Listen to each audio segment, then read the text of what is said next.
I've gotten quite a few comments as of late on my successful black female and single video, which is a video I made a good 2 years ago, but still I have black women coming on the video making this one argument that seems to persist, and it's the education argument.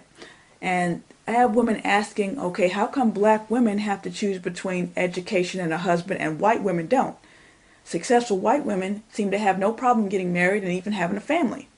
And then I have a few chicks who come on my video and leave so-called advice for other women saying, don't listen to this chick, get your education. If a man doesn't appreciate your education, then that's not the man for you. Look, the education argument is bullshit, and I will tell you why. First of all, only 20% of the United States population has a college degree, and most of those people are white. So it's not college degrees that black women are surviving on. Not to mention that a lot of times, especially in this economy, people are getting degrees in one field and they end up working in a totally different field. Not to mention even further that a college education is so expensive that it's hardly even worth the money anymore. You spend the rest of your life paying off student loans. That's if you had to get them, of course. But even without student loans, it's hardly worth the money. But let's just throw all that aside and keep with this education argument. Let's just say that the majority of black women did have college degrees. Most women who have college degrees have 4-year college degrees.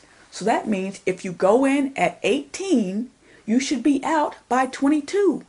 Let's just say you're a complete dumbass and it takes you an extra 2 years, or maybe you had to take a few semesters off to find yourself or to save up some money, or you want to do a master's degree, then you should get out by 24. Definitely by 25. Well, guess what? If you get out at 25, you're still very young and your tits are still perky. And to add to that, you're now educated. And it's not that you can't get married at 35, it's just that your selection is going to be better when you're young. And your selection is going to be greater when you're young.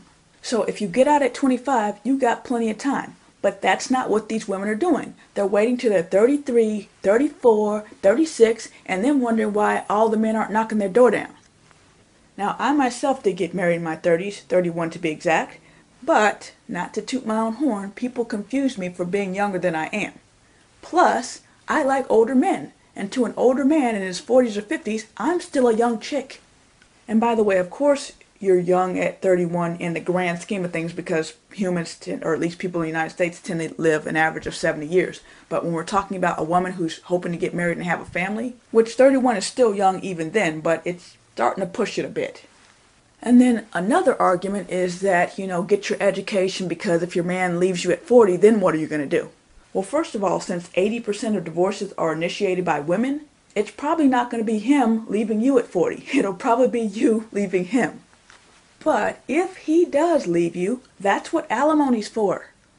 And lastly, I'm not sure why these women are arguing with me. I'm just the reporter. I'm just the messenger. Go argue with the men who are leaving you single or not checking for you. You go tell them that they should want an older, mature, educated woman because you've gotten all your play days behind you and you got your head on straight. And you don't know what you're going to get with a younger chick because she's still playing and she's immature and she just got her mama's house and she's not educated. Go tell them all that. I didn't make the rules.